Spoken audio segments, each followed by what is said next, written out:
The only people who don't want to disclose the truth are people with something to hide.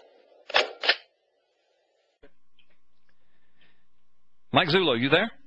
Carl, how are you, sir? I'm doing great. Listen, in this particular segment, we've only got about 1 minute, literally, so I'm going to hush and let you talk, and then we'll hold you over if you want more time. Go ahead. Well, I just wanted to call back your play because I was listening. I'm out of state. I was listening to your radio show, and thank you. I just want to let everybody know that you did talk to me. We've been in contact. This is moving in a direction that was not anticipated by us, and Maricopa County Sheriff's Office is now deeply involved in other aspects of this, and we're working closely together as one team and one unit moving forward on this. I can't give you any specific details. I can tell you this, though, that whole notion of a Xerox 7655 copier is out the window. Yeah. That is nothing more than another red herring rabbit trail going nowhere, and we will annihilate it when that time comes. Fantastic. Mike, can you stay on for another 4 or 5 minutes after the break, or do you need to go? No, I can do that. Okay, good. I'll put you on hold because you have tantalized everybody, and we're right up against the break. I know you can't hear the music, but the music's playing, and we do have to take a hard time out. Well, there's Mike Zullo. You just heard him backing my play, so to speak. In other words, what I told you is true. It's accurate. Mike Zullo would be an idiot to call up here and say that. If it wasn't, I would be an idiot. So, folks, we're just trying to help you understand that this is huge. Just be patient. Be prayerful, okay? I mean, the evidence is mounting up. It's overwhelming, and it's not just about the birth. All right, Carl Gallups back with you live on this edition of Freedom Friday. So glad that you're with us. My guest this afternoon, surprise guest, Mike Zullo. Mike Zullo with the Cold Case Posse lead investigator. Sheriff Arpaio works with him, of course. Mike, you still there? Yes, I am. Okay, thank you so much for hanging on during the break because you called up in the middle of the show and tantalized everyone. But listen, I do appreciate you getting my back on that because, we are having to be very general and a bit nebulous right now because this thing has gone so much deeper and darker than even you and I ever dreamed. But the evidence is mounting. You're getting hard copy, documented mountains of evidence that takes this thing in a whole different direction that is just earth-shattering, history-making, and potentially. And it all started because of your deep investigation into the birth certificate debacle. But, Mike, I want to ask you something. Now, several months ago, the birth certificate investigation took a turn because the Obots were claiming they had a Xerox machine that was reproducing the anomalies, and therefore your entire investigation should just be flushed down the toilet.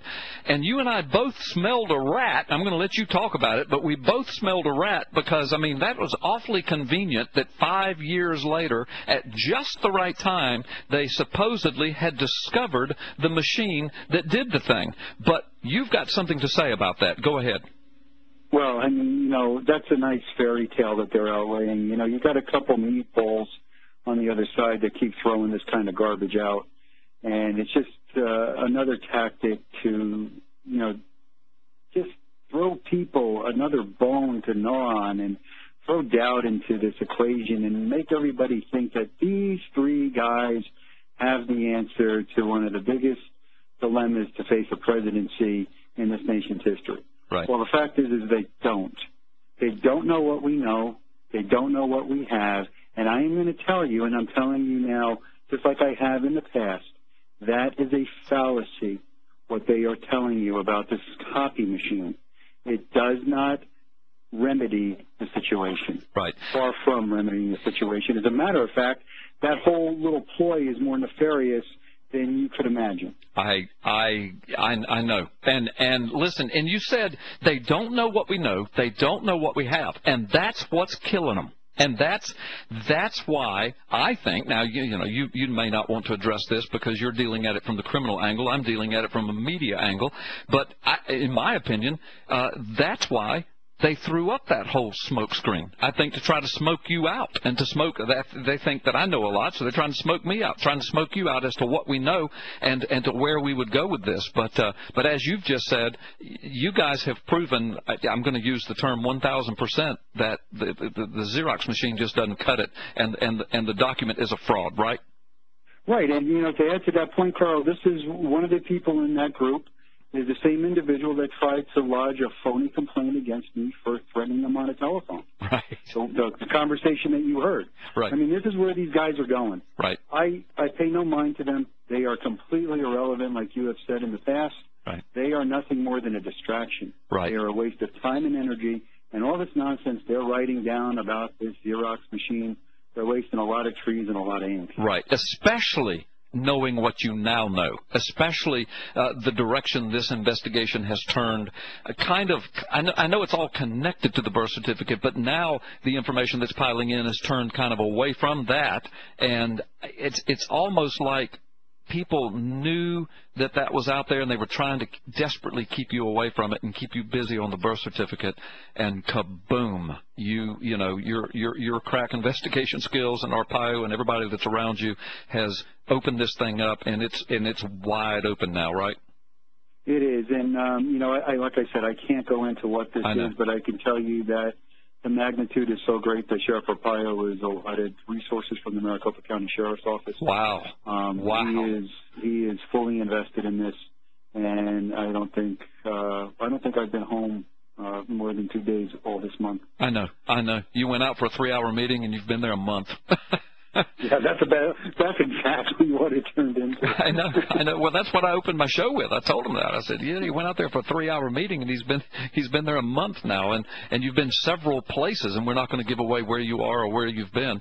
But this thing has just blown into a monumental thing. Well, Mike, it was a special treat for me to have you on. And number one, I always enjoy having you on, and number two, a surprise. I had no idea you were even listening or even able to listen, and much less that you would call in. But thank you for confirming what I'm trying to tell my radio audience. And listen, 98% of my audience knows and trusts me. But we've got the Obots listening, and we've got the detractors out there listening, and they're always ready to say, well, Gallups, you're just over dramatizing this, and this is just, you're trying to soup it up and sensationalize it so you'll get more listeners. I don't give a rip about listeners, folks. I don't do this for a living. I do this because I'm a patriot and I love what I do. But I'm not going to lie to you. I'm not going to over dramatize something, not on purpose. But Mike Zullo, you called to say that what I'm telling them is nebulous and around the edges as it is right now. What I'm telling them is absolute truth, correct? It is absolute truth. And I'm going to add one other thing, Carl. These guys out there that are throwing up these smoke screens, they're not going to defeat the trained investigators of the Maricopa County Sheriff's Office. Yeah, that's right. They're not going to pull the wool over their eyes. They can go throw that stuff out there in the public arena all they want. It's not going to cut it with them. Yeah, I agree. And I think they're being awfully, awfully foolish. But by the time all the smoke settles and all of this stuff comes out, people will know that this is what you're involved in. Let me just ask you this. You do perceive of the time and the day coming when you will be able to come forward either on Freedom Friday or P.P. Simmons or somewhere, probably on Fox News, but you'll be able to come forward and say, this is what we've been talking about. Here it is. You perceive that day will come? I think that day, and I pray that day will come, and I do believe it's going to come, and I am going to tell you, and you could tape this show and play it in the future, that when this information is finally exposed to the public, it will be universe-shattering. Yeah. This is beyond the pale of anything you could imagine. Well, the little bit that I know completely rocked my world. And you've been telling me here lately that now there's more that puts that on steroids. So I'm anxiously looking forward to the day you can come out with it all. I am. And Carl, it wouldn't be happening if it wasn't for Sheriff Arpaio and his dedication. Yeah. To the issue, because the man knows in his gut something's wrong. Yeah. And it's because of Sheriff Arpaio that this is even happening. Yeah, that's absolutely amazing, Mike. Well, listen, we've got to go. Is there anything else you want to share before the less I say now, the better, brother. Yeah, no, you're right. You're right. We've both had to, there's been several times while I'm talking to you, I've had to pause and kind of bite my tongue just a little bit and make sure I use the exact correct words, because we don't want to give the Obots any inkling of where you're going with this. But thank you for backing my play. Thank you for backing my integrity today. God bless you. God bless you too, Carl. You have a great day. Okay, you as well, Mike. Well, folks, that was Mike Zullo, and you heard it right from him. The only people who don't want to disclose the truth are people with something to hide.